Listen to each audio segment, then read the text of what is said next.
Buenos días. Buenos días, profe. De la clase de ayer, ¿tienen alguna duda?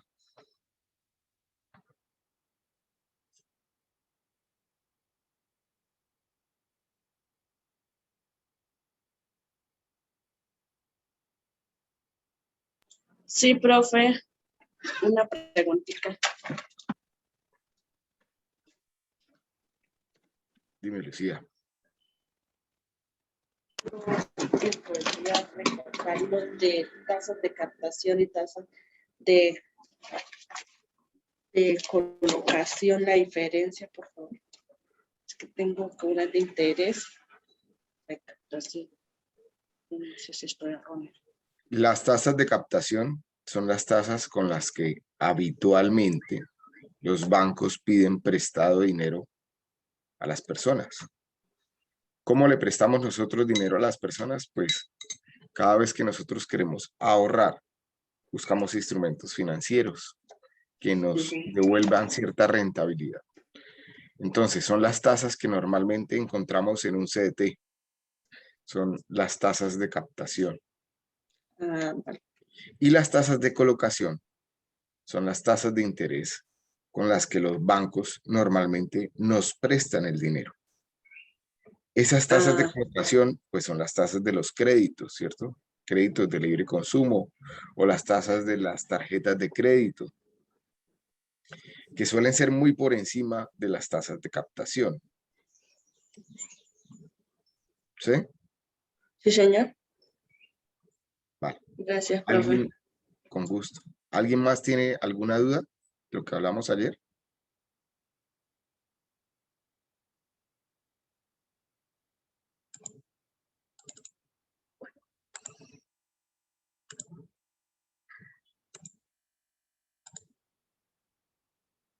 Elian, buenos días.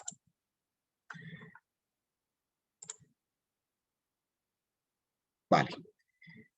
Entonces, retomemos lo que estábamos hablando. Decíamos ayer que para que haya crecimiento económico en un país, tiene que haber producción.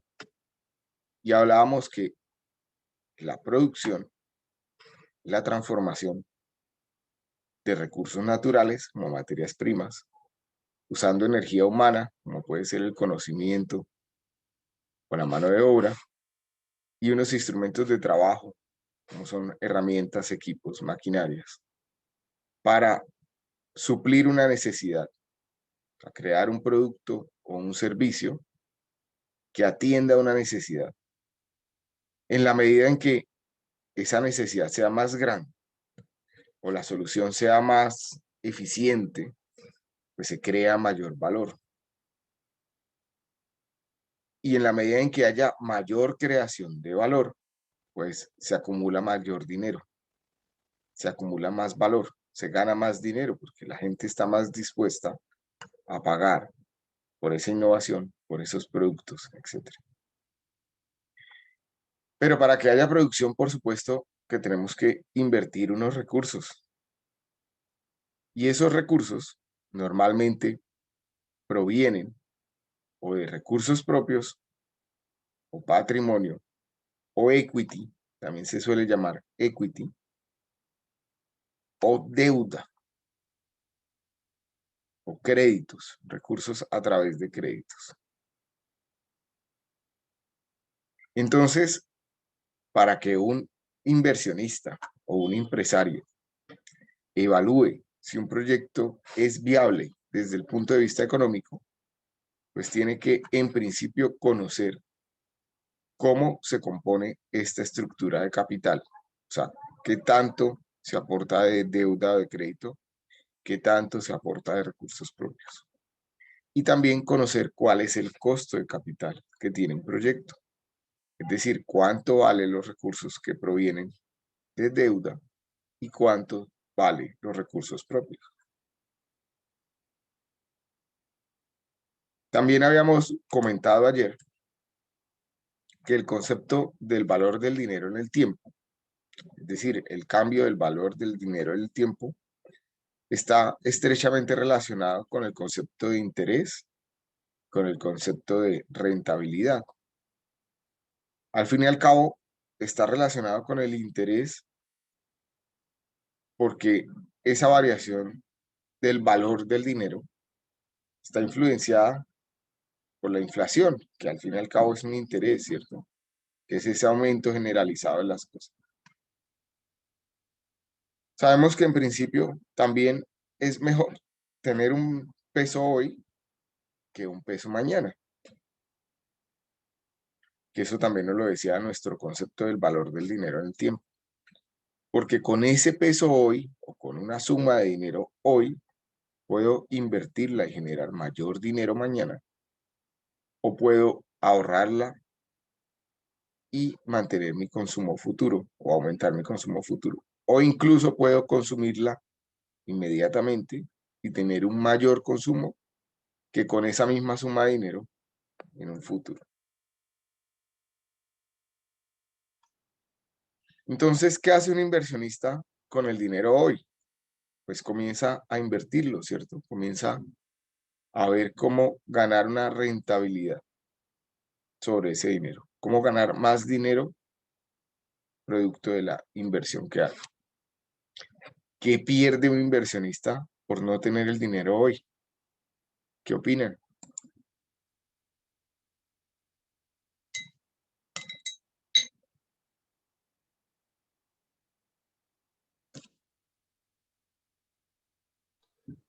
Oportunidades de inversión. Correcto. Y más que oportunidades de inversión, la oportunidad de ganarse la rentabilidad que le promete X o Y inversión.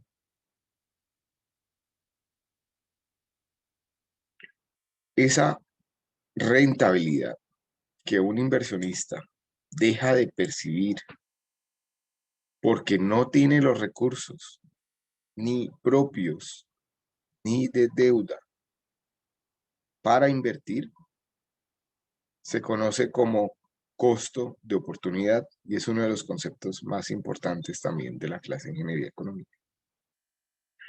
Lo repito, el costo de oportunidad vendría siendo entonces la rentabilidad que deja de percibir una persona o una organización por no tener recursos ni propios ni de deuda para invertir en un proyecto específico o en una inversión específica. Entonces, volviendo al tema de la producción, ya comentamos que el capital, conocido como los recursos financieros que financian o fondean los proyectos de inversión que realizan los inversionistas, proviene de recursos propios o de deuda. Y definimos rendimiento de capital como aquella tasa de rentabilidad que se obtiene cuando el inversionista adelanta un proyecto que ha fondeado con una mezcla de patrimonio y de deuda. El rendimiento de capital es, por tanto, un interés, ¿cierto?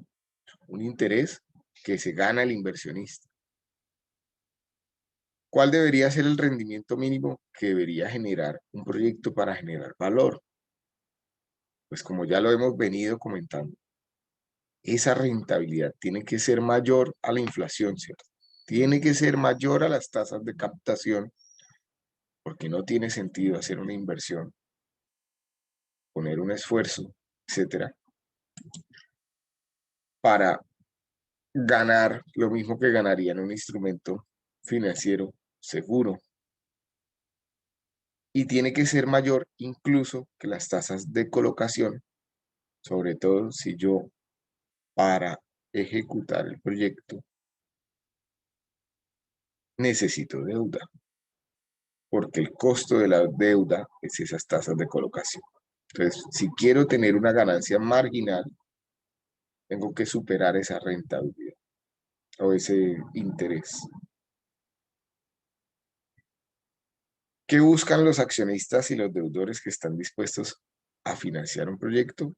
Pues maximizar su rentabilidad, tener más rendimientos que lo que ofrece un instrumento seguro. ¿Qué riesgo asumen entonces los proveedores de capital? Y acá hay algo importante. Hay dos tipos de proveedores de capital. Tenemos los proveedores de recursos propios, que son los socios y los accionistas, y los proveedores vía deuda, que son las entidades financieras. El riesgo no es igual, ¿cierto? En el evento en que el negocio vaya mal, los que ponen dinero vía deuda igual aspiran a recoger su inversión, ¿cierto?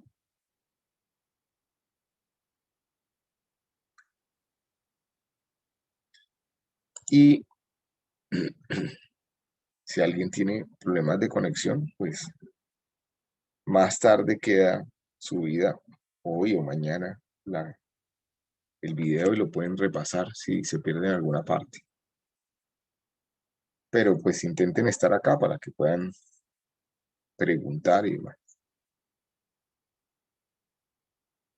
Si el proyecto va mal, los que prestan el dinero igual aspiran a recoger el dinero prestado más la rentabilidad. Y va a tener que ser los socios, en ese caso, los que con sus propios recursos, diferentes a los que ya están invertidos en el negocio, tendrá que asumir dichas deudas. Mientras que los socios van a estar en las buenas y en las malas en esos proyectos, ¿cierto? Independientemente de si va bien o si va mal el negocio,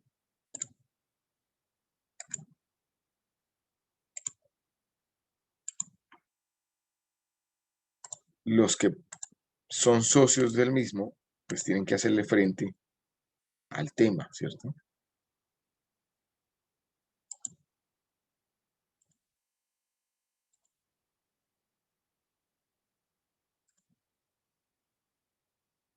Entonces, esto es como el cuento del cerdo y la gallina en el desayuno de los huevos con tocineta, en donde la gallina, que sería nuestro crédito, se involucra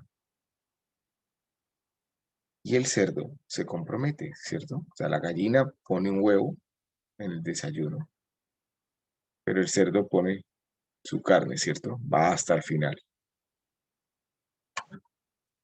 Y así ocurre con los socios. Por eso tan importante, o esa es una de las razones por la que es necesario tratar de minimizar el riesgo.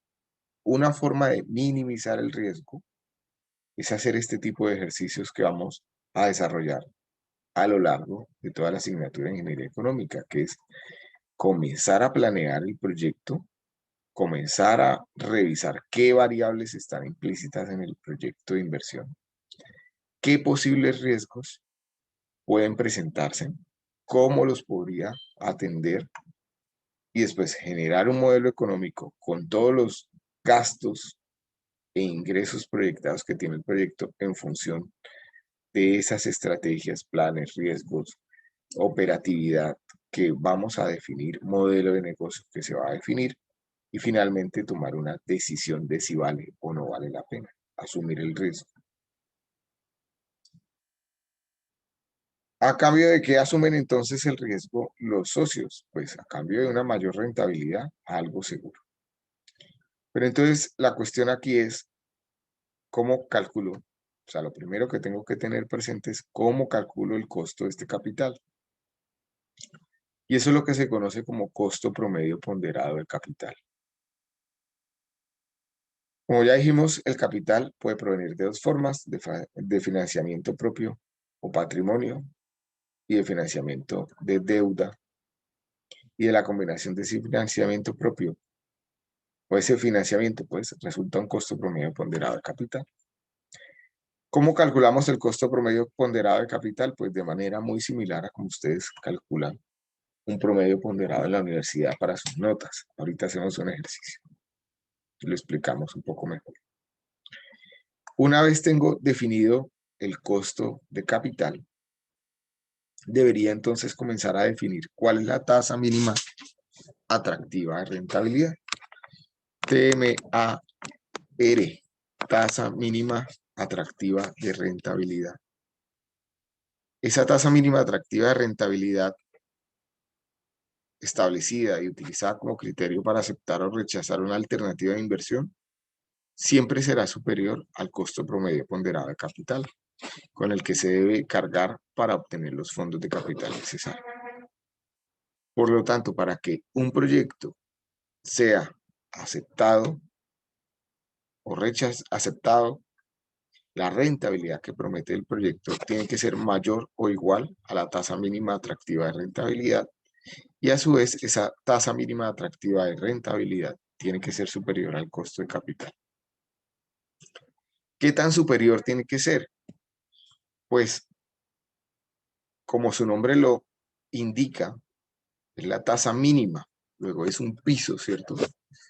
Yo quiero conocer cuál es el piso al cual yo me animaría a invertir en X o Y proyecto. Por lo tanto, esa tasa mínima suele estar ligeramente por encima del costo de capital, por ahí un 1 o un 2% por encima del costo de capital. No quiere decir que el proyecto deba rentar eso.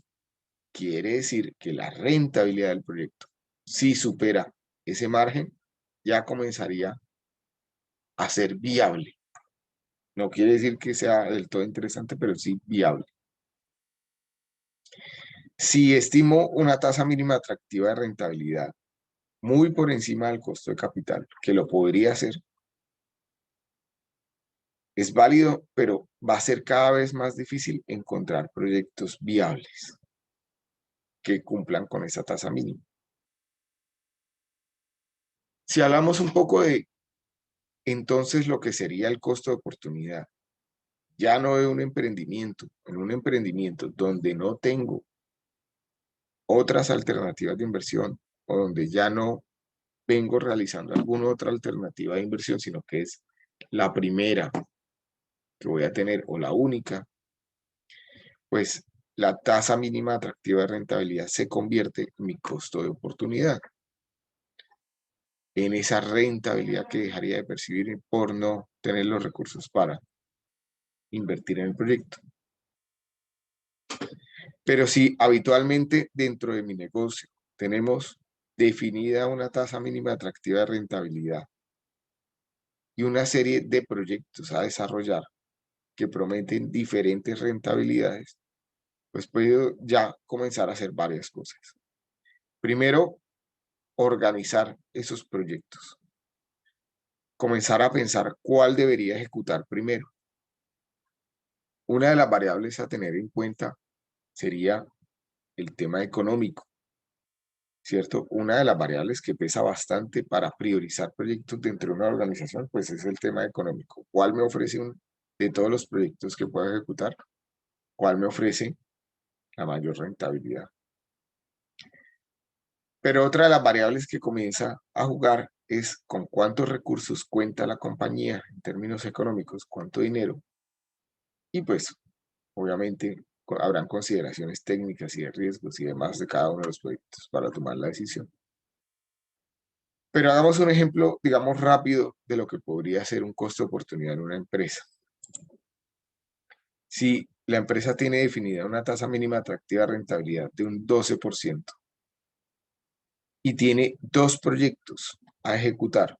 Uno que tiene una rentabilidad esperada del 14.5% y otro una rentabilidad esperada del 13%. Digamos que los recursos de la empresa son limitados. Entonces comienza a ejecutar el proyecto número 1 porque lo tiene priorizado, pero no le alcanzan los recursos ni de deuda ni de patrimonio para comenzar el segundo proyecto. Ese 13% que está por encima de la tasa mínima atractiva de rentabilidad de la empresa, que no puede ganarse porque no puede ejecutar el proyecto, porque ya no tiene recursos de capital, comienza a ser el costo de oportunidad de la empresa. Entonces, esto es algo que pueden hacer las organizaciones cuando ya tienen en ejecución varios proyectos y ya conocen y pueden hacer, digamos, una prospección de cuál puede ser la rentabilidad estimada de X o Y proyecto. Algunas consideraciones de las tasas mínimas atractivas de rentabilidad. En realidad, esa tasa mínima atractiva de rentabilidad es el costo de oportunidad, el cual es el interés del primer proyecto rechazado debido a la no disponibilidad de fondos, que eso ya lo comentamos. Establecer esa tasa mínima atractiva de rentabilidad en un estudio económico no constituye un proyecto exacto. La mezcla de deuda y de capital patrimonial cambia con el tiempo y entre proyectos, y por eso es que muchas veces la tasa mínima no es exacta y va variando en el tiempo. Y asimismo, la tasa mínima atractiva de rentabilidad no es un valor fijo establecido para toda la empresa. Puede analizarse o puede variar de acuerdo con los diferentes tipos de proyectos o oportunidades que hayan dentro de la empresa. Entonces, supongan, por ejemplo, que ustedes el día de mañana tienen una empresa constructora. Para esa empresa constructora que tienen diferentes posibilidades de desarrollo, ustedes seguramente van a definir una tasa mínima atractiva de rentabilidad para los proyectos netamente privados, como pueden ser proyectos de edificación y demás. Y una tasa muy diferente para los proyectos públicos, en donde se participa en una licitación y después se desarrolla un proyecto que financia un tercero, Estado. Seguramente la tasa de mínima atractiva de rentabilidad de los proyectos netamente privados que desarrolla la empresa, como pueden ser las edificaciones, será mayor, producto de que hay un mayor riesgo y producto de que seguramente el dinero que está involucrado es más costoso que para los proyectos públicos en donde el riesgo es compartido y los recursos son entregados en su mayoría por el Estado.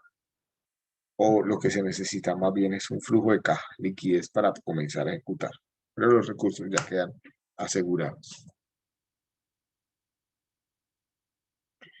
Por ejemplo, dice por acá, una corporación puede utilizar una tasa mínima atractiva de rentabilidad del 10% para evaluar la compra de activos como equipos y automóviles, y una tasa mayor del 20% para inversiones de expansión, tales como la compra de pequeñas empresas. ¿Dudas, inquietudes hasta acá?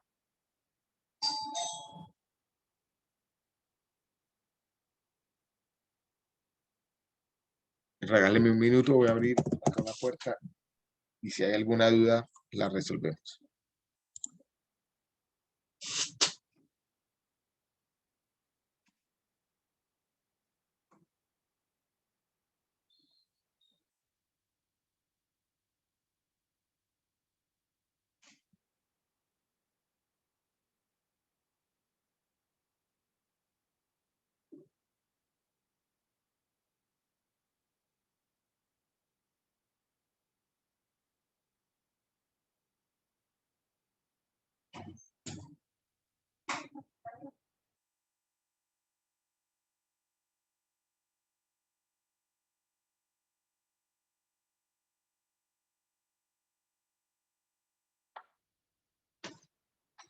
¿Dudas?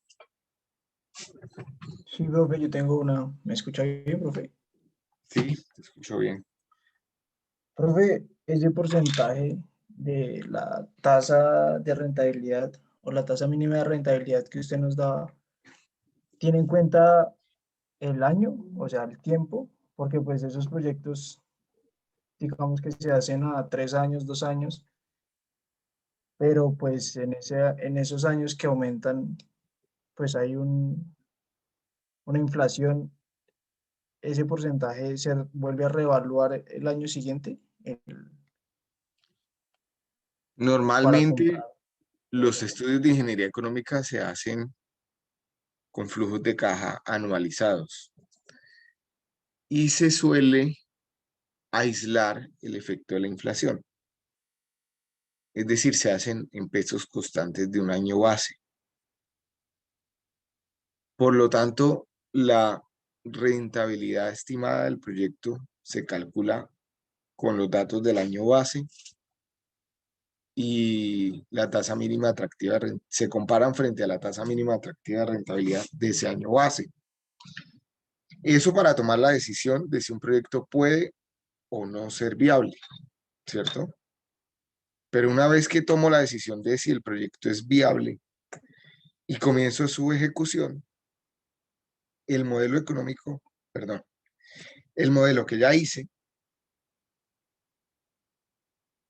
me sirve como una hoja de ruta para hacer seguimiento y control del mismo. Entonces, ahí ya comienzo a actualizar los valores con la realidad y comienzo a utilizar ya no pesos constantes de un año base, sino los pesos reales que voy teniendo en cada periodo. Y ahí en ese caso sí puedo comenzar a actualizar cada año tanto la tasa mínima atractiva de rentabilidad como la rentabilidad realmente obtenida en el proyecto para corregir desviaciones que hayan al plan o para evaluar si va bien o por buen camino o no. ¿Sí? No sé si te contesté la pregunta o te enredé más. Profe, sí lo entendí. Muchas gracias. Bueno, perdón. Vamos a hacer un ejercicio.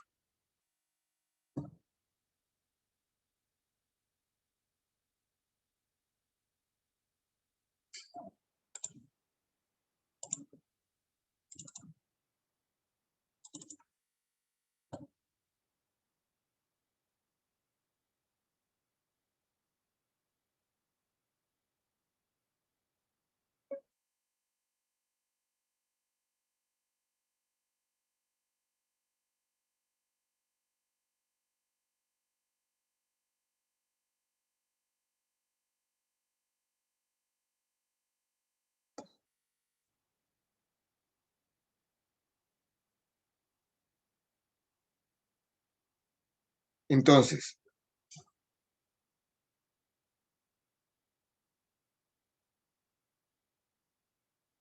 pensemos en que todos van a iniciar ya un proyecto de inversión. Ese proyecto de inversión tiene, pues para ustedes definir cómo van a iniciar ese proyecto de inversión, hicieron una serie de análisis y se dieron cuenta que tienen que invertir, qué sé yo, unos 100 millones de pesos. Supongan que el proyecto de inversión es una empresa de consultoría.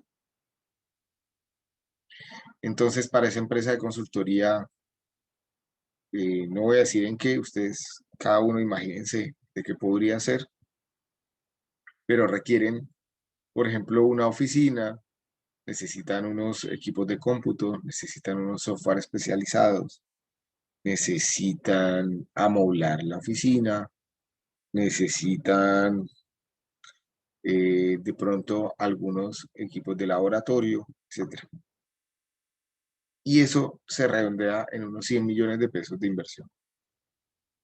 Ahora supongan que ese negocio lo van a hacer entre 3 socios y aparte de eso van a requerir algo de deuda. El socio 1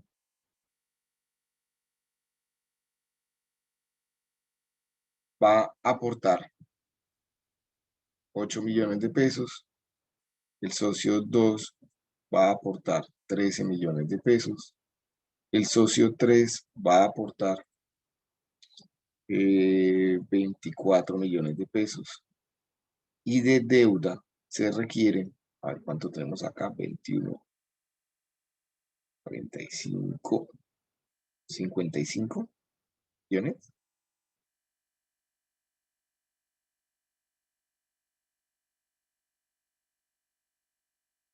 Sí, ¿cierto? 55. Siempre llego a 55, no sé por qué, pero voy a cambiarlo entonces un poco. El socio 3 coloca 34 millones de pesos y la deuda son 45 millones de pesos. Hasta aquí claro, ¿cierto? Ya voy definiendo los pesos de la estructura de capital. cuánto aporta cada socio. Después tengo que definir cuánto vale el capital. Entonces, el costo de oportunidad del capital del socio 1 es igual a un 6%.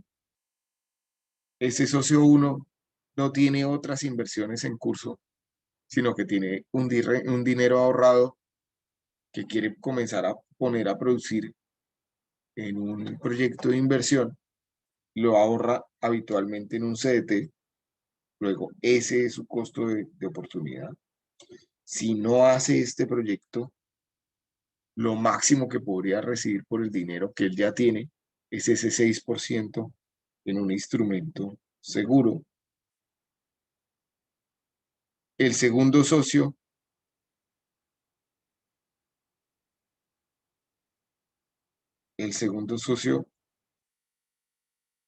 tiene también ahorros, pero probablemente en un instrumento diferente. Y supongamos que su rentabilidad es del 7% efectiva anual. El socio 3 ya tiene otros negocios. Es un socio que tiene unos restaurantes y en sus restaurantes probablemente percibe un 16%, por decir algo, de rentabilidad neta. Por lo tanto, ese socio 3 le interesa entrar en este negocio siempre y cuando la rentabilidad que se espere o que prometa sea mayor a lo que habitualmente él hace, ¿cierto? Y finalmente tenemos una deuda. Y vamos a suponer que los intereses de deuda son de un 19% y que es probablemente un crédito de libre inversión o un microcrédito. ¿Cómo calculamos entonces el costo promedio ponderado de capital? Pues el costo promedio ponderado de capital es un promedio ponderado, es el peso de la primera inversión, sería 8 millones sobre el total de la inversión. Cuando ustedes calculan su promedio ponderado en la universidad sería el peso de la asignatura, es decir, cuántos créditos tiene la asignatura sobre el total de créditos que lleven hasta el momento, por la tasa o el costo de oportunidad, en este caso sería 0,06. Cuando ustedes sacan su promedio ponderado en la universidad, sería la nota que le dieron a la asignatura, ¿cierto?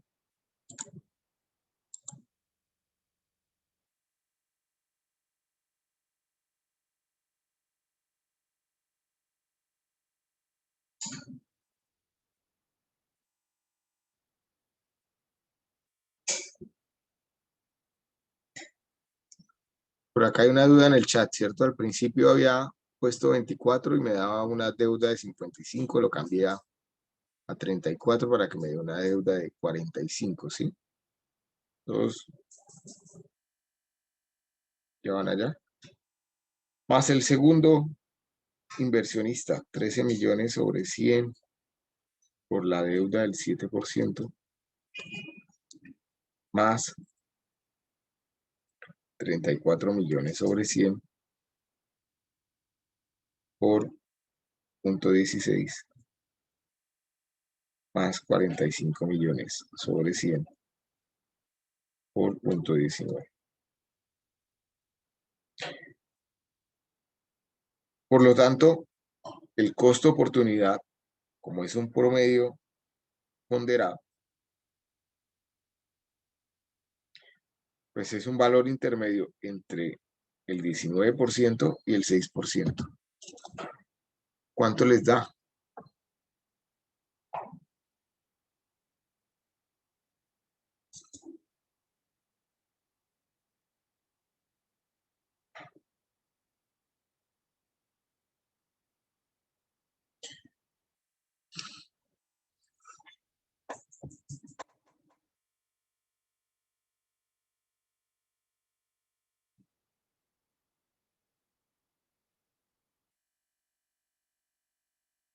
¿Qué resultado tiene?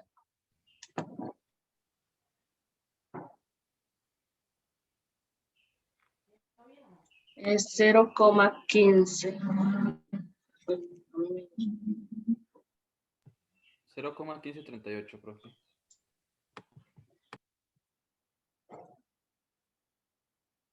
Es decir, 15,38%.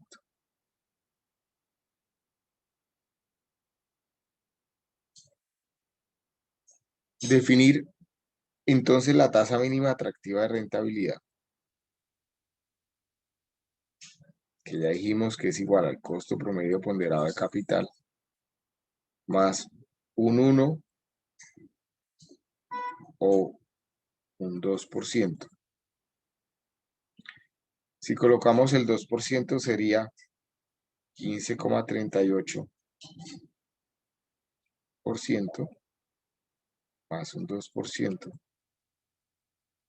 Estaría dando un 17,38%.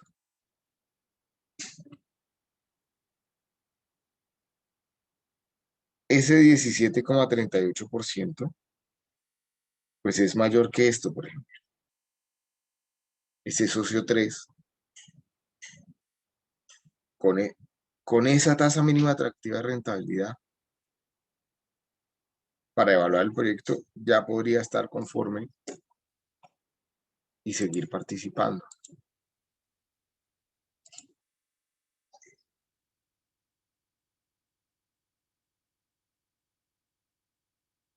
¿Dudas con esto que acabamos de hacer?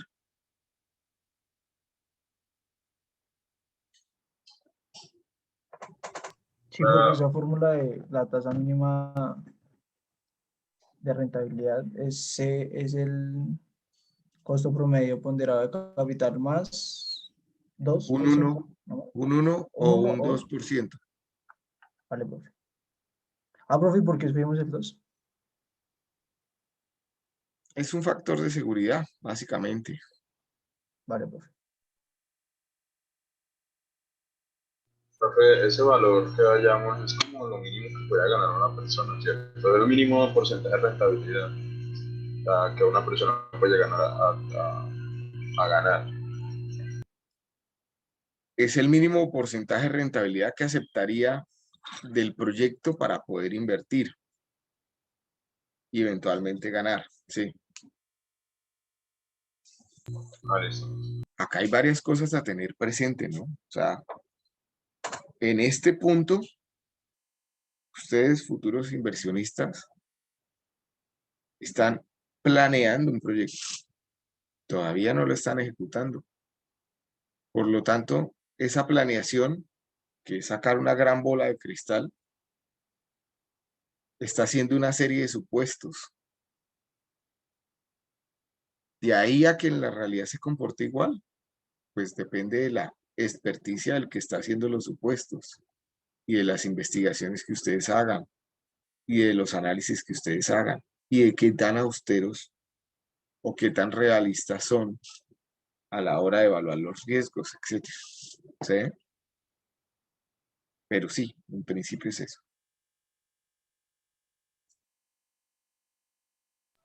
Profe, ¿y este es un promedio, un porcentaje que se refleja como mensualmente o anualmente? ¿Cómo No, este sería? es un análisis, todo lo hicimos anual. Este es un análisis anual.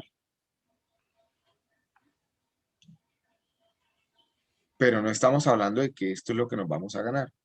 Estamos No, hablando de que esa es la rentabilidad mínima para a la que alcanzar los estaría dos. dispuesto a invertir en un proyecto.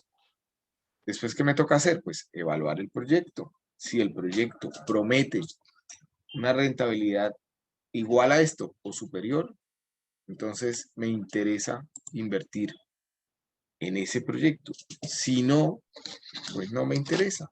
No me desgasto en el esfuerzo luego de ejecutar ese proyecto y demás. ¿Sí? Profe, y ahí en ese ejemplo, ¿no es? O sea, ¿le interesaría o no? Porque pues es más alto el porcentaje de la deuda. Pero en ese o sea, la deuda solo tiene una porción del capital, ahí ya estaría cubierta, ¿cierto? O sea, no todo se iría para la deuda, ¿sí? Sino es la estructura capital, no toda es deuda. Sería un 17,38% por encima, porque si no, no tiene sentido hacer el costo promedio ponderado de capital, sencillamente nos iríamos con el costo mayor de capital, ¿sí?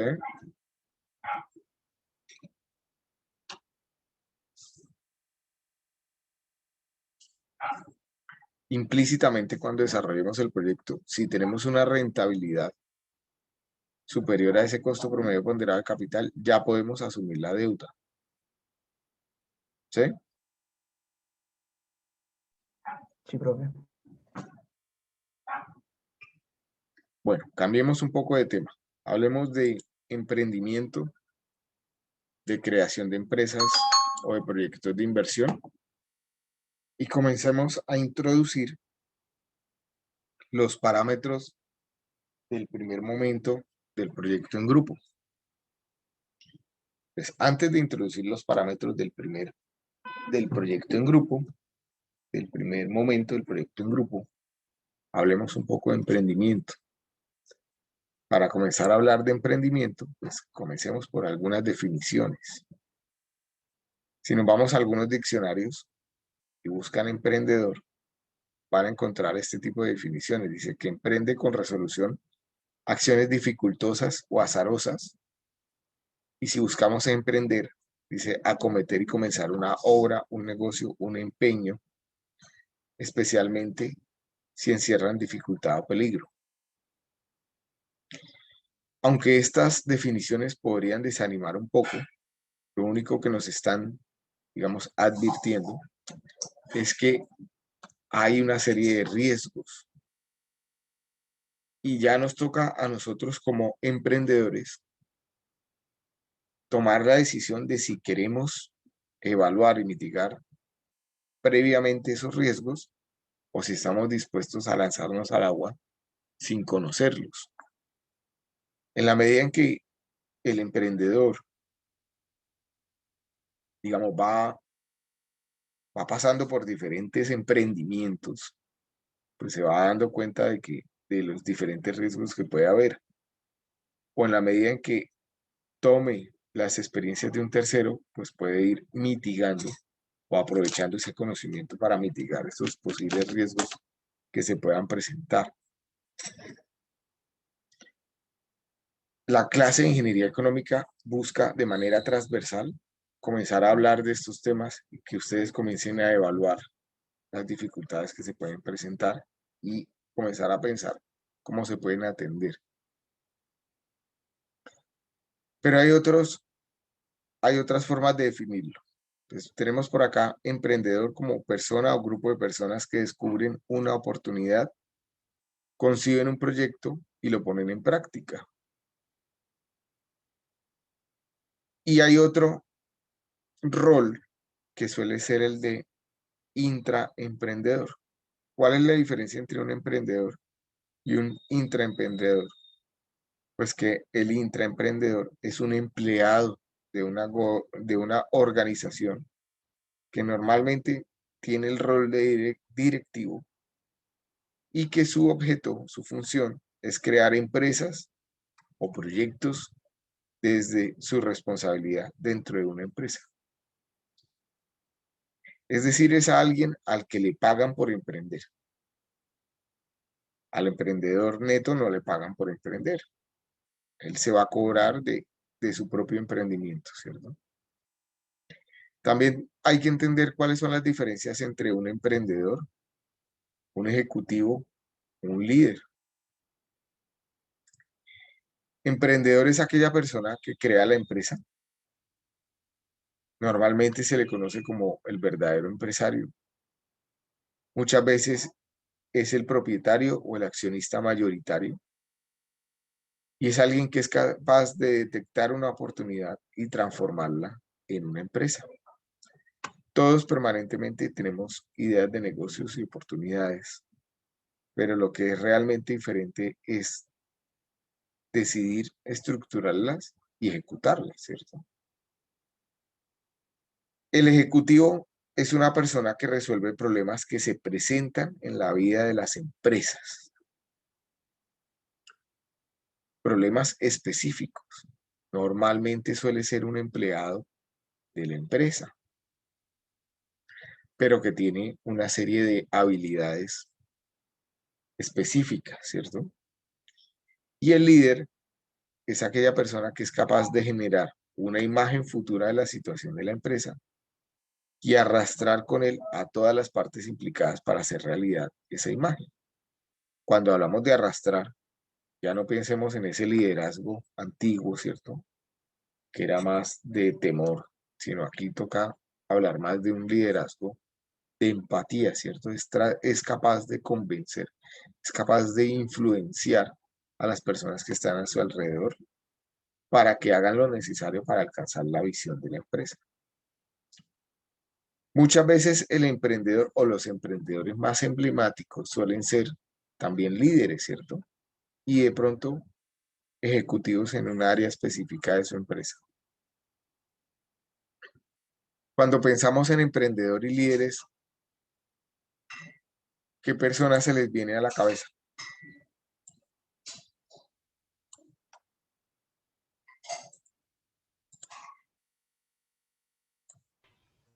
¿De quién han escuchado que puedan decir ustedes que es un emprendedor? Profe, como Elon Musk. Elon Musk, sí. El creador de PayPal, de Tesla, de Neuralink, de SpaceX, de The Boring Company, ¿cierto? Y es actualmente, digamos, ese emprendedor más carismático, ¿cierto? Que también podríamos asociarlo con un gran líder, ¿cierto? ¿Quién más? El de Apple, Steve Jobs, Steve, creo que es. Steve Jobs y Wozniak, ¿cierto? Wozniak, ellos dos eran los emprendedores de Apple, pero Steve Jobs era más reconocido como líder, ¿cierto? E incluso como ejecutivo. Fue un excelente ejecutivo en todo el tema de innovación y en todo el tema de marketing. No tan bueno como gerente general. Si uno se lee la biografía de él, incluso lo echaron de su propia empresa, de Apple, ¿cierto? Y fue cuando decidió fundar eh, los estudios, que ahora son de Disney. Se me va la palabra, ¿cómo se llama? Pixar. Pixar. Gracias, sí. Cuando decidió fundar Pixar. Wozniak era el otro emprendedor de Apple, o es el otro emprendedor de Apple.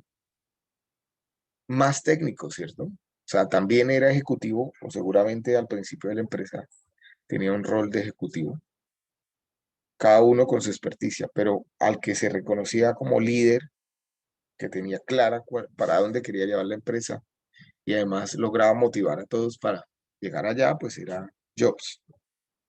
¿Quién más? ¿Quién más tienen presente?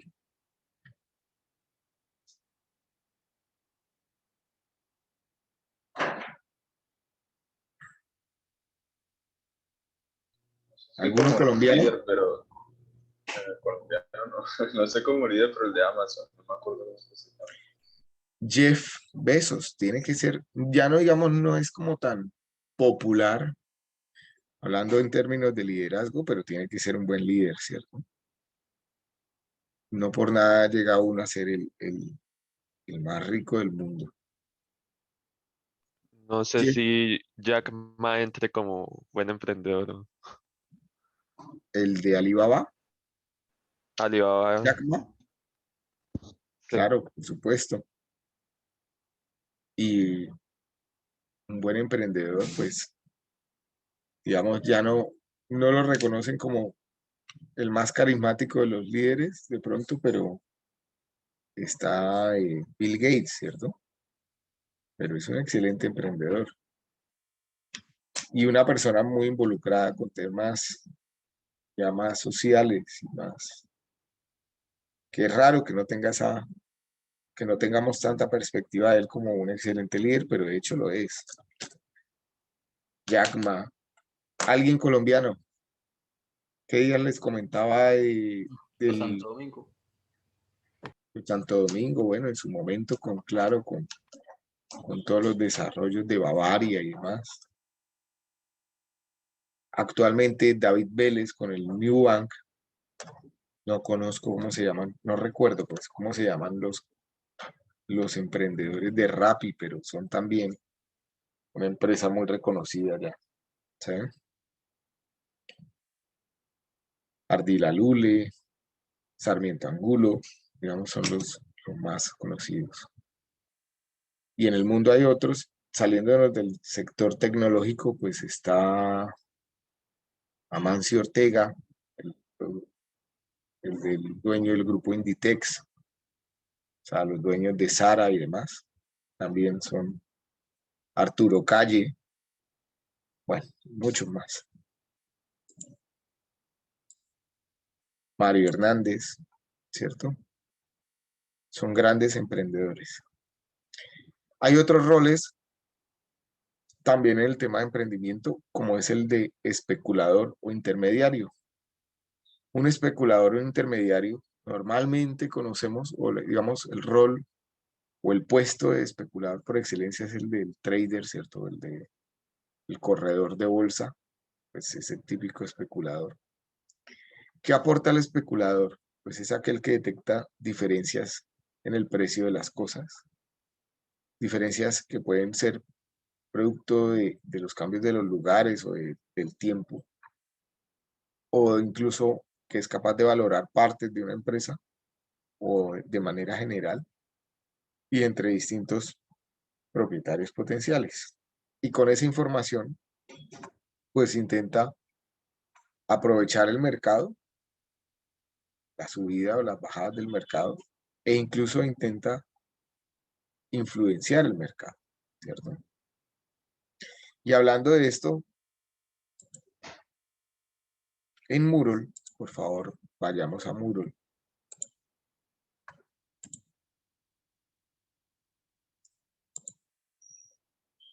Por acá en la clase de conceptos básicos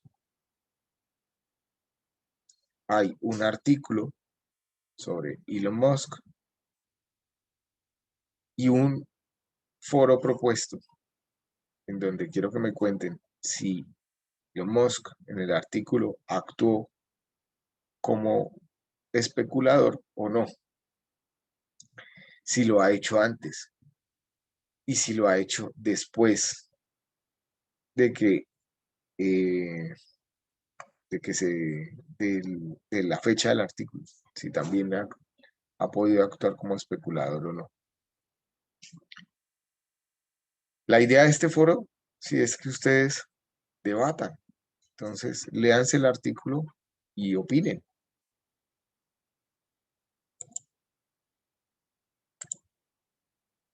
Vuelvo y les repito, está por acá en la pestaña de conceptos básicos,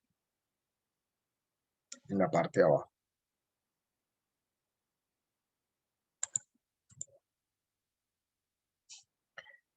También hablando de temas de emprendimiento, es importante comentar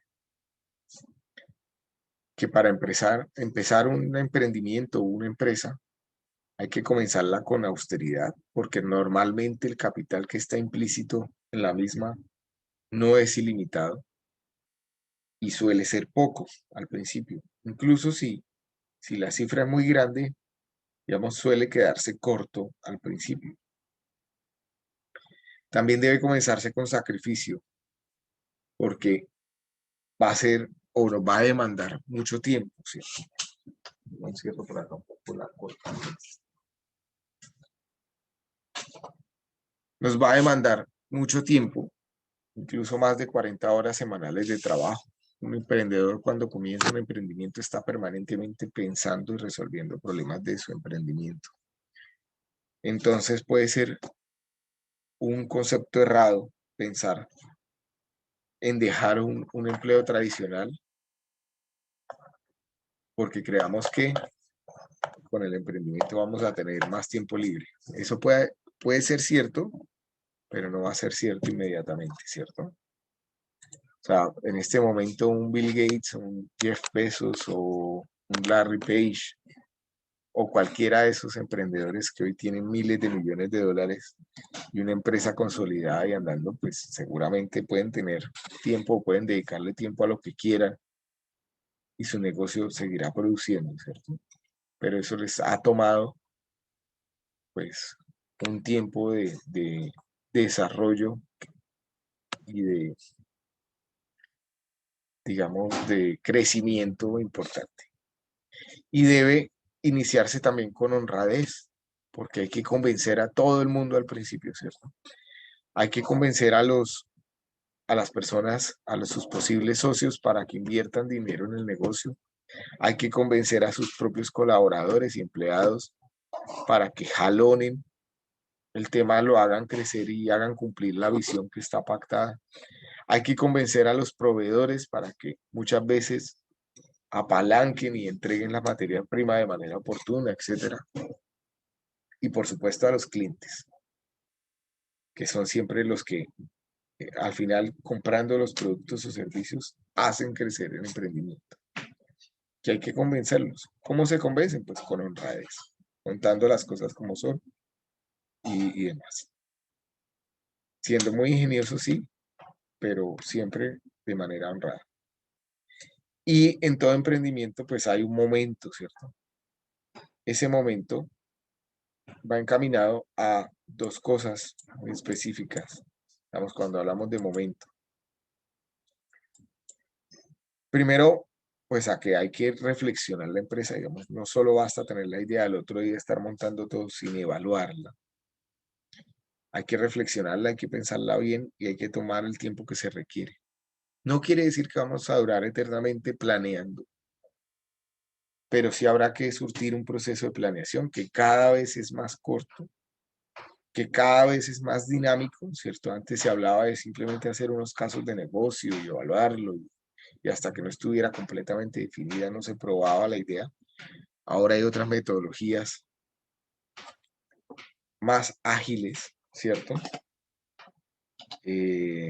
Como está, por ejemplo, el método Lean Startup, que plantea crear un producto mínimo viable y comenzar a probarlo y tomar retroalimentación de los clientes, etc.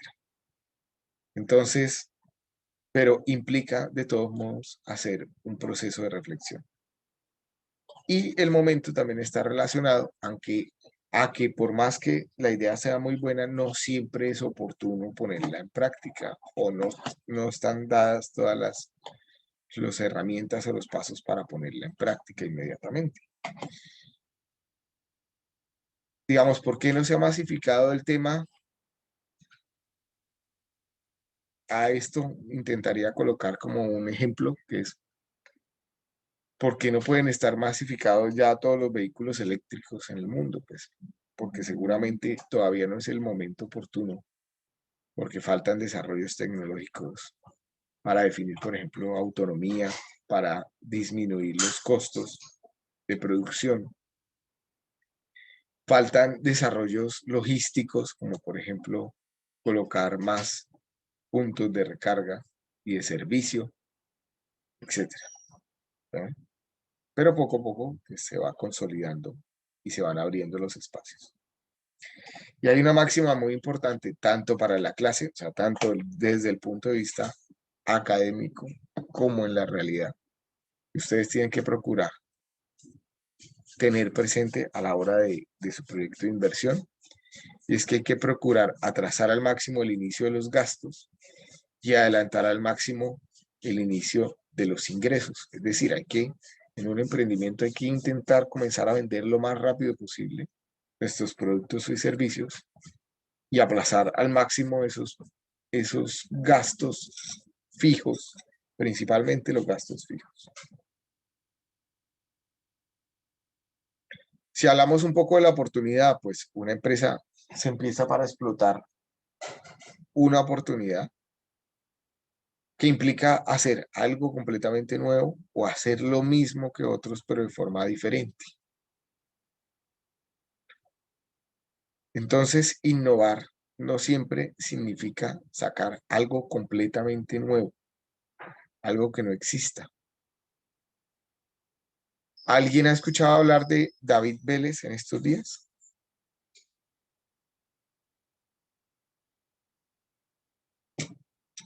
¿Me pueden decir quién es? ¿Qué ha hecho?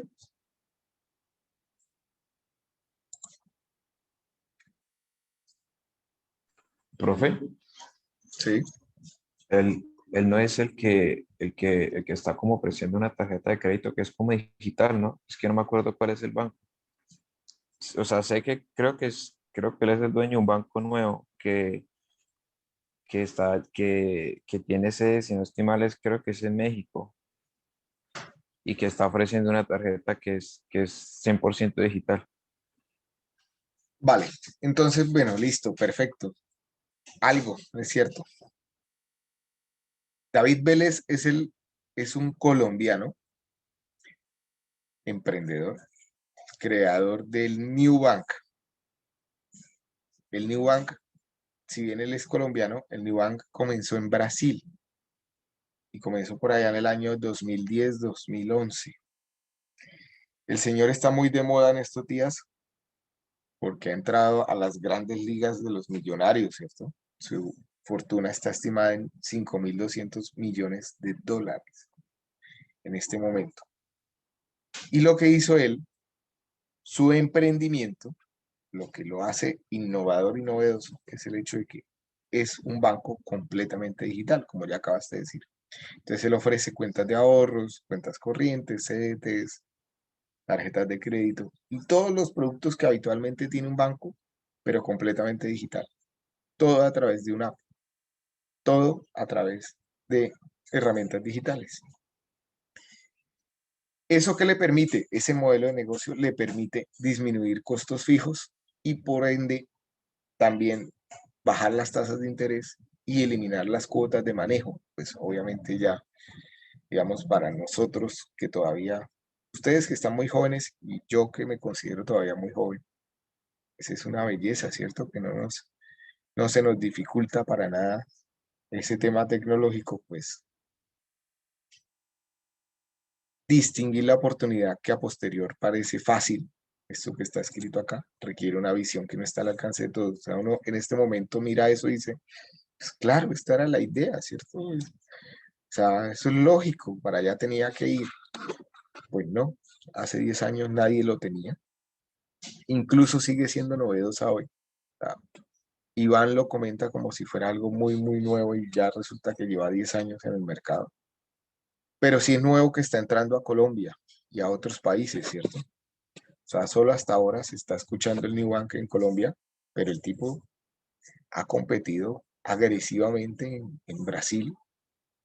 Por ahí hay unos artículos muy interesantes de cómo ha sido su modelo de negocio y su crecimiento y demás.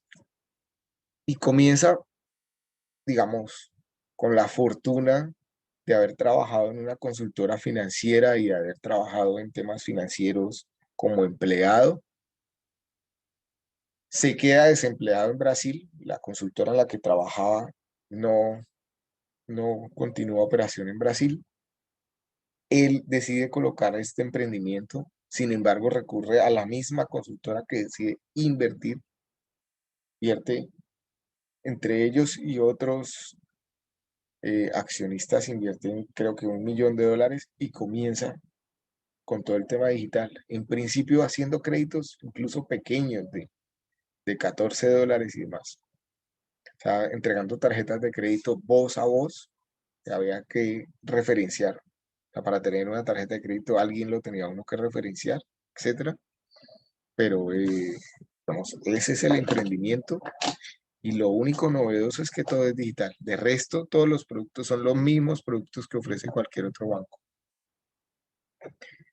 Entonces, el llamado es a dos cosas. Primero, a que averigüen quién es, qué hace y demás. El segundo llamado a que ustedes se pongan en sintonía en la clase de Ingeniería Económica para que se animen a leer de más temas económicos y temas de emprendimiento. O sea, estén permanentemente por ahí leyendo Forbes en español, Dinero, La República, Portafolio, no sé, si les gusta algo más de Wall Street, el Wall Street Journal y otras, digamos que los ponen en sintonía y nos tienen a todos aquí pendiente. Cuando vean una noticia interesante la podemos compartir, hablar, mirar cómo encaja en lo que estamos aprendiendo en la clase de ingeniería económica, etcétera. Pero esto se los comento pues por lo que estamos haciendo, ¿cierto? Que es evaluando diferentes ideas para ver cuál es la que ustedes van a comenzar a desarrollar y a planear para el resto del semestre. Durante el semestre se va a hacer un caso de negocio o un business plan. Vamos a tratar de desarrollar un business plan completo, pero tengan presente que esto es lo que se hace en un MBA. ¿Alguien sabe lo que es un MBA?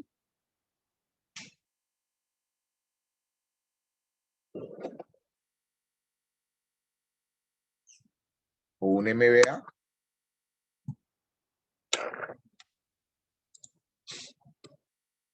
¿Sí lo han escuchado alguna vez o no? Parte no. Master Business Administration, o sea, una maestría en administración de negocios.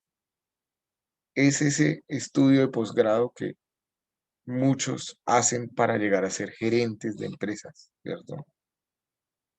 Básicamente, lo que se hace en esa maestría es conocer todos los apartes de un business plan. Ustedes, yo los guío, van a hacer un caso de negocio completo, obviamente ajustadas a las capacidades y a los conocimientos que podamos ir desarrollando en clase, sin mucha profundización, pero sí con el conocimiento adecuado de cada punto, desde su punto de vista. El business plan significa entonces plasmar en el papel una idea o proyecto de empresa para, básicamente, 3 objetivos. Primero, profundizar en la iniciativa que van a desarrollar y conocerla mejor.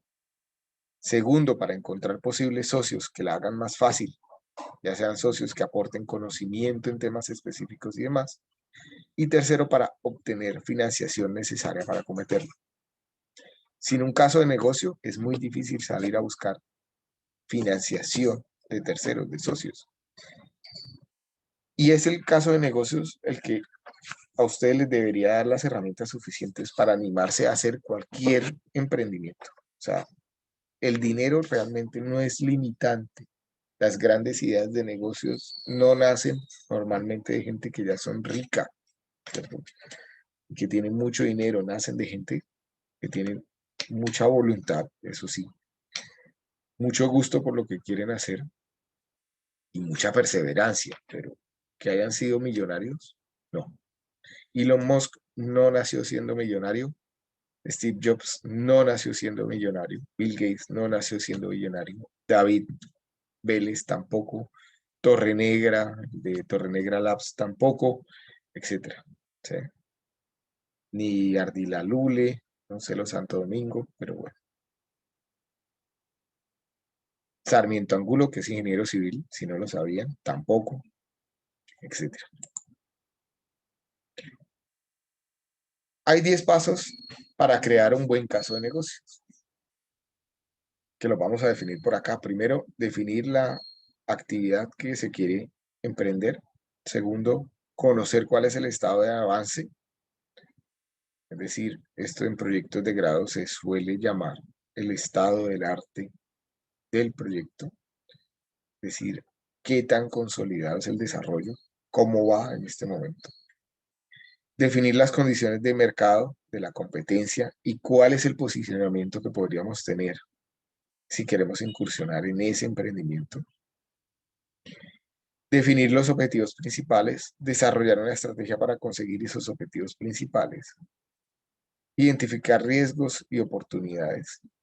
Planear cómo limitar los riesgos y cómo potencializar las oportunidades. Implementar estrategias como planes de trabajo, es decir, llevar la estrategia al día a día. Y después valorar si se gana o no dinero. Si se gana dinero, entonces haríamos un resumen ejecutivo, unas conclusiones y saldríamos a vender la idea, ¿cierto? Para buscar financiación y ponerla en práctica. Nosotros vamos a llegar en la clase hasta el punto 10, ¿cierto? Y si no se gana dinero con la idea que ustedes tengan, pues sí vamos a hacer más que una metodología iterativa que, sí, haríamos una metodología iterativa, pero más que para cambiar toda la idea de negocios, para hacer ciertas sensibilidades sobre la misma idea, a ver si la podemos viabilizar. Pero el emprendedor hace esta metodología iterativa hasta que logra conseguir una idea viable y la logra financiar y ejecutar, ¿cierto? Vamos a llegar hasta el punto 10 con algunas iteraciones y sensibilidades en el desarrollo de la asignatura. ¿Cómo se suele escribir y presentar ese business plan? Y es algo que ustedes pueden hacer incluso para cuando desarrollen su proyecto de grado o cualquier otro tipo de presentación empresarial. Es algo, además, que vamos a comenzar a afianzar en la clase de Ingeniería Económica, que es hacer exposiciones asertivas. Hay que explicar la idea a los inversores 3 veces. Primero, diciéndoles qué se les va a contar. Luego, desarrollando el tema y contándolo. Y más tarde, recordarles lo que se les acaba de decir. Eso implica, por ejemplo, en una presentación, no leer cuál va a ser el contenido de la presentación, sino, en efecto, hacer una introducción de la misma, en donde pueda haber un abrebocas de qué es lo que puede esperar las personas cuando están escuchando esa presentación. Luego, desarrollar cada uno de los puntos y destacar los aspectos más importantes. Ayudarse mucho de las presentaciones que tengamos y demás. Y finalmente, pues, concluir. Y en el caso de que estamos hablando de emprendimientos y de inversiones, concluir de manera muy contundente y empujar a esos posibles inversores a que en efecto se animen a hacer la idea de negocios. Esto no es fácil, es de las habilidades más difíciles, ¿cierto?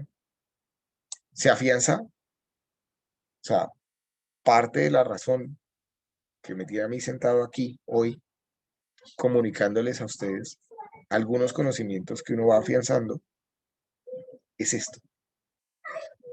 Tratar de mejorar las habilidades de comunicación y de exposición, que son habilidades blandas, las llaman habilidades blandas, pero que cada vez son más importantes en los negocios y en los empleos, y en los trabajos. Y es una de las debilidades que yo encontré en la UIS cuando yo fui estudiante. En la UIS siempre se crean muy buenos ingenieros desde el punto de vista técnico, pero en ese momento había debilidades en afianzar las competencias directivas y estos temas blandos que llaman, ¿cierto?, de comunicación, de redacción, de escritura, de empatía, de liderazgo, etc. Aprovechen. Hay varias herramientas dentro de la clase. Hay 2 momentos de exposición que pueden ustedes comenzar a intentar afianzar estas habilidades y a mejorarlas. ¿Cómo se mejoran? Leyendo. ¿Cómo se mejoran? Escribiendo de manera muy asertiva y sobre todo practicando y parándose al frente y tratando de explicar algo al frente de alguien. Siempre se mejora. Siempre que uno está haciendo una exposición, pues sí, cuando terminamos hacemos una autoevaluación de lo que acaba de ocurrir, siempre vamos a encontrar opciones de mejora. Esta misma clase la he dado 2 veces en la última semana y no es la misma. Ustedes la tienen grabada, va a quedar grabada y tienen grabadas las otras dos. Si la miran, no es igual. Ustedes suelen ser los privilegiados, los del grupo O1 suelen ser los privilegiados porque son la tercera tanda de la misma exposición en el semestre y suelen obtener siempre la retroalimentación de las otras dos. Tanto lo que retroalimentan sus compañeros en las otras clases, ¿cierto? Los comentarios, yo acá se los traigo de manera resumida además, pero siempre tratando entonces de mejorar. Esa es la invitación para que ustedes hagan lo mismo con sus proyectos de inversión. El caso de negocios tiene 10 puntos a desarrollar. ¿Sí?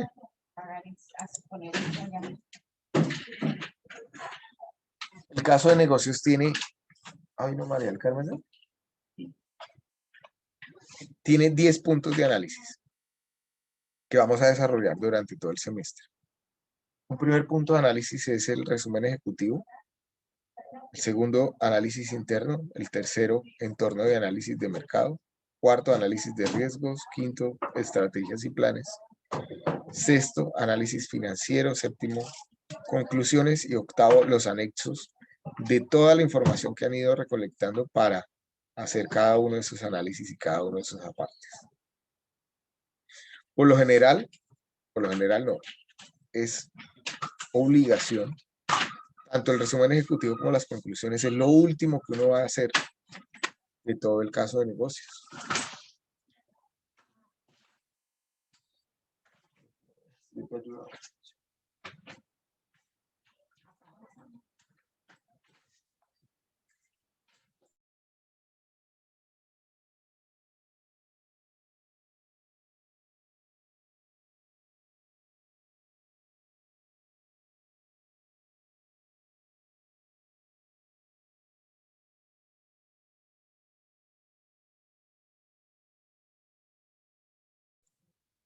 Vale, qué pena. A ver, normalmente hacemos el resumen ejecutivo al final de cada aparte, de cada desarrollo, de cada momento del proyecto de inversión. Pero cuando ustedes ya tengan definido todo el caso de negocio, es decir, cuando lleguen al final del semestre, tendrán que entrar a revisar su resumen ejecutivo y sus conclusiones. Si ustedes pican en esta imagen, van a encontrar un resumen ejecutivo de una empresa de remodelaciones. Y esta presentación ya la tienen colgada también en Moodle. Por acá donde dice proyecto en grupo, se van a donde dice emprender o reporte inicial de proyecto y van a encontrar acá la presentación. Ahorita en el desarrollo del día o mañana les estaré cargando el video de la clase de hoy. Hablemos ahora sí propiamente de lo que es el entregable.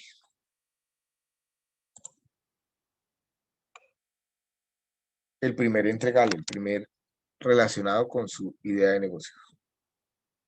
La idea que ustedes finalmente seleccionen y comiencen a estructurar tiene que ser 100% legal. Tienen que atender una necesidad y por tanto debe crear valor. Y crear valor es crear un conjunto de beneficios que atraen a un cliente a comprar un producto o un servicio específico.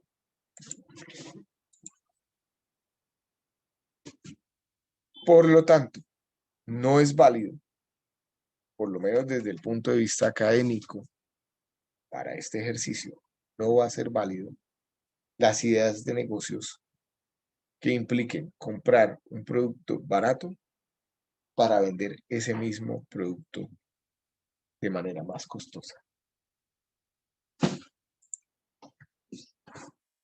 Por favor, levanten la mano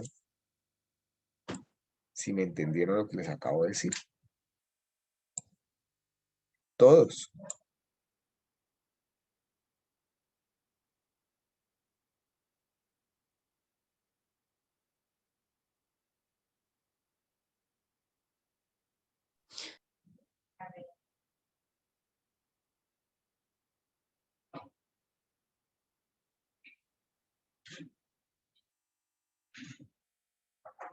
Vale. Iván Darío, Nicole, Giancarlo, Daniel, Sebastián, Angélica. ¿Siguen presente? ¿Están de acuerdo? Sí, profe, es que no me deja levantar la mano. Elkin, Edwin, Luis Santiago, Luna, Laura, Camila. Sí, profe, acabé de bajar la mano. Vale.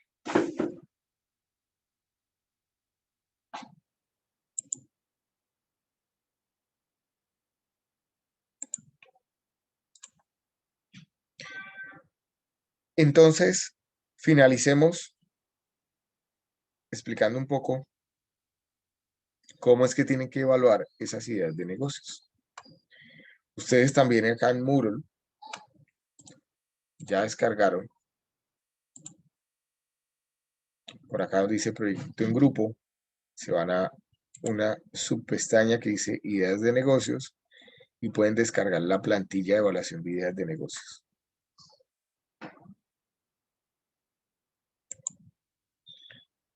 Esa plantilla de evaluación de ideas de negocios la voy a descargar por acá. Ya tenían la tarea de comenzar a listar diferentes ideas y hacer una pequeña descripción de las mismas. Recuerden que este es un ejercicio individual y que tienen hasta el jueves de la próxima semana para cargarlo. Acá, donde dice entrega de ideas de negocios. Cada uno de ustedes tiene que evaluar mínimo 3 ideas. Pueden evaluar muchas más, todas las que tengan, pero mínimo 3, cada uno. ¿Qué aspectos van a evaluar y cómo los van a evaluar?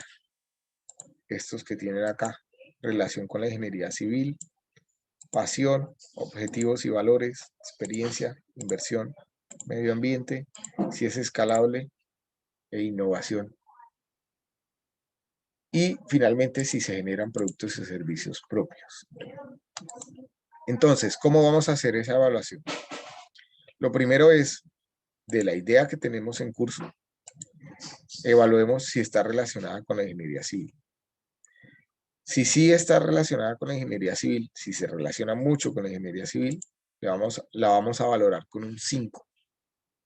Si no, la vamos a valorar con un 1. Si se relaciona de alguna manera con la ingeniería civil, pues podemos darle una valoración intermedia. El segundo aspecto a tener en cuenta es la pasión.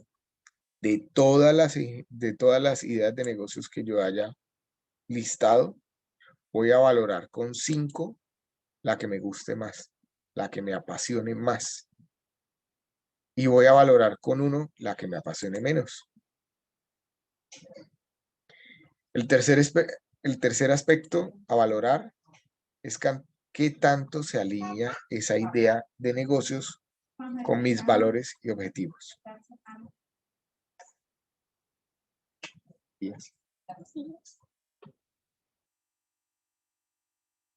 ¿Qué tanto se alinea con mis valores y objetivos? Entonces, pueden haber excelentes ideas de negocios, pero que no necesariamente se alineen con mis valores personales y mis objetivos. Puedo pensar, por ejemplo, en colocar una cantera como una idea de negocios. Pero si yo soy una persona que está muy involucrada con el medio ambiente, que me apasionan todos los temas ambientales y demás, pues puede que no se alinee con mis valores y objetivos esa idea puntual de negocios. Si la idea de negocios se alinea con mis valores y objetivos, la voy a valorar con un 5. Si no, la voy a valorar con un 1. O con alguna valoración intermedia. ¿Hasta acá alguna duda o inquietud con esos 3 aspectos?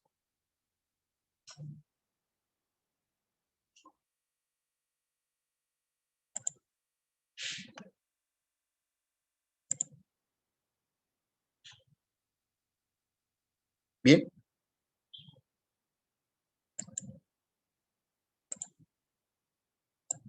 Vale. El siguiente aspecto a valorar es la experiencia. ¿Qué tanta experiencia tenemos relacionada con la idea de negocios que queremos, que tenemos listada? Si tenemos algo de experiencia, le voy a dar un valor intermedio. Si tenemos mucha experiencia, le voy a dar un 5.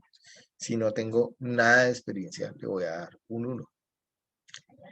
Tengan presente que tener experiencia no significa ya haber tenido un empleo formal en esta idea de negocios, ¿cierto? Si yo digo que una idea de negocios puede ser una pastelería y alguna vez he horneado un pastel en mi casa, pues ya tengo algo de experiencia. O como el ejemplo, si quiero montar una empresa de ladrillos ecológicos y ya sé qué es un ladrillo, cómo se hace un ladrillo, cómo puedo medir la resistencia de un ladrillo, etcétera, pues ya tengo algo de experiencia. El siguiente aspecto a valorar es la inversión. Y este lo voy a valorar también en contexto. Frente a todas las ideas de negocios que tenga, voy a darle un 5 a la que considere que tiene la menor inversión. Y voy a darle un 1 a la que considere que tenga una mayor inversión. Es el único aspecto que se está valorando como de manera contraria. ¿Por qué razón? Porque me interesa que ustedes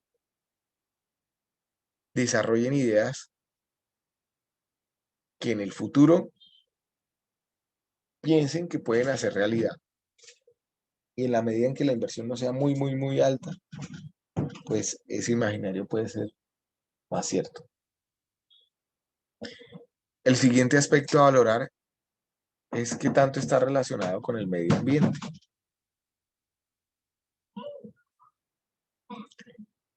Si mi idea de negocios es amigable con el medio ambiente, la valoro con un 5. Si no es amigable con el medio ambiente, la valoro con un 1. El siguiente aspecto es qué tan escalable es mi idea de negocios.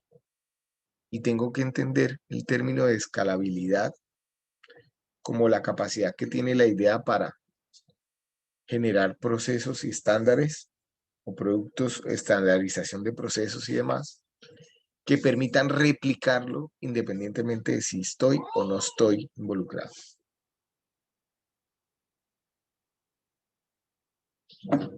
Entonces, por ejemplo, si yo estudio odontología y quiero colocar un consultorio odontológico, probablemente esa idea es poco escalable. Depende de mi tiempo, depende de mi forma de hacer las consultas, las diferentes intervenciones, etc.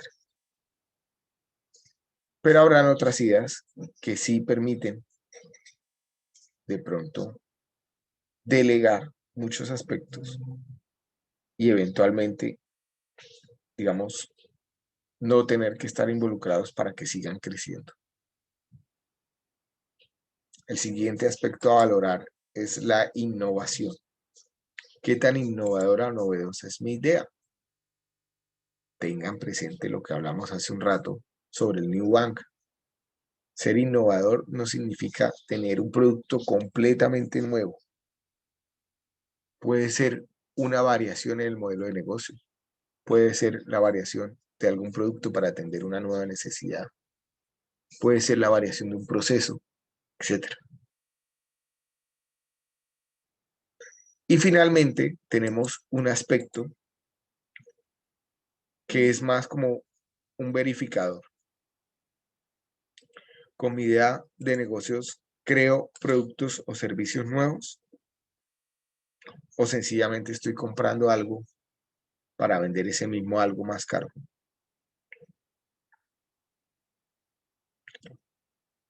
Si la respuesta es sí, se crean productos o servicios nuevos, voy a poner un 1. Y si la respuesta es no, voy a poner un 0. Fíjense entonces que cuando hago la valoración, estoy sumando todos los aspectos iniciales y multiplicándolos por ese verificador de productos o servicios. Por lo tanto, si no se crea productos y servicios, la evaluación final va a ser 0 y debería descartar esa idea de negocios. ¿Dudas o inquietudes?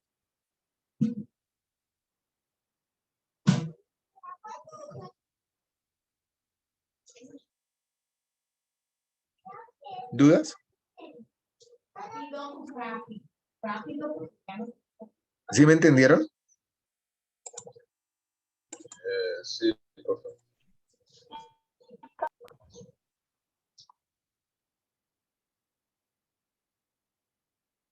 Vale. Entonces, ¿qué tiene la primera idea de negocios? Perdón, ¿qué tiene el primer momento, el reporte inicial de proyecto? Lo que ustedes tienen que entregar el 30 de abril en grupo. Hay 7 aspectos. Primero es la evaluación cualitativa de las ideas de negocios. Esa plantilla que ustedes ya hicieron de manera individual y que tienen que entregar la otra semana, cuando se reúnan en grupo, tendrán que unir todas las ideas de negocios. Es decir, que si el grupo tiene 4 integrantes, deben evaluar mínimo 12 ideas de negocios. De todas las ideas de negocios, que es el punto 1, hacer la evaluación cualitativa de todas las ideas de negocios, tiene que salir una, que es el punto 2. Tienen que seleccionar una y justificar por qué seleccionaron esa idea de negocios. Si la seleccionaron porque es la que tiene mayor valoración del formato o de la plantilla de evaluación cualitativa, pues digamos la justificación ya está dada, ¿cierto? Es la que tiene mayor valoración y se tuvieron en cuenta los aspectos, etc. Pero si ustedes deciden desarrollar una idea de negocios que no sea la que tenga mayor valoración, que lo pueden hacer, por favor justifiquen por qué les llama más la atención esa idea y por qué toman finalmente la decisión de desarrollar esa idea. ¿De acuerdo? Lo tercero es comenzar a definir la propuesta de valor de la idea de negocios, que es una descripción de la idea y del modelo de emprendimiento o proyecto de inversión. Lo cuarto es hacer un análisis interno, una matriz DOFA, unos organigramas y definir la fuente de ingresos. Hoy les explico hasta el punto 3. En la próxima clase continuamos con el análisis, matriz DOFA, organigramas y demás. Entonces, ¿qué es una propuesta de valor? Una propuesta de valor es una descripción sencilla, detallada y fácil de entender por parte del cliente sobre lo que está aportando mi negocio para solucionar un problema o su problema. Entonces, por favor, comiencen a definir esa descripción de la idea que finalmente terminen desarrollando. No olviden mencionar cuál es el modelo de negocios. Si yo, por ejemplo, si mi idea, la que yo voy a seleccionar es, por ejemplo, una panadería, no es lo mismo una panadería tradicional en un barrio, en un punto físico, que una panadería gourmet en donde voy a tener platos especiales y demás, o una panadería online. Las tres son panaderías, pero sus modelos de negocio son diferentes y por ende es importante definirlo. ¿Sí es claro esto que acabo de comentar? Sí, señor. ¿Tienen alguna duda, inquietud?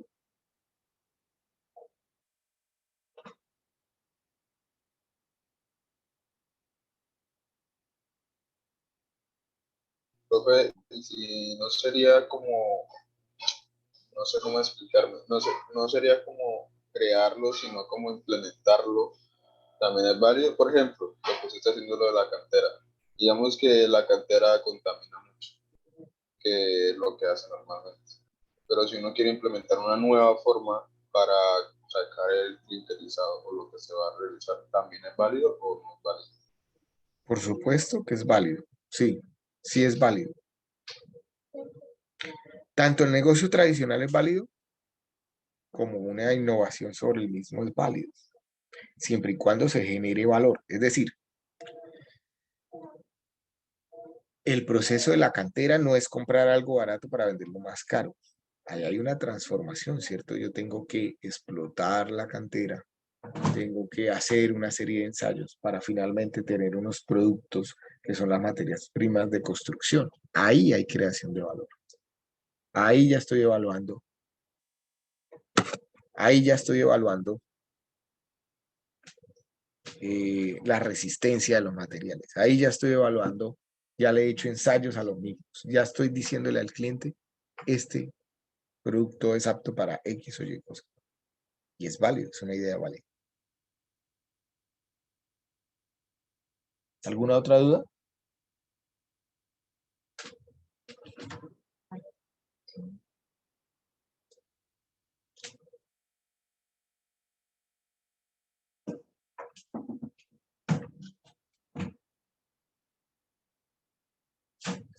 Si no hay más dudas, entonces vamos a dejar la clase hasta acá. Y en la próxima clase continuamos explicando los demás aspectos del primer reporte. Listo, profe, hasta luego. Gracias. Hasta luego, Hasta luego, profe. profe. Profe, gracias. Hasta luego. Hasta luego, profe, gracias. Hasta luego, que estén muy bien. Feliz fin de semana.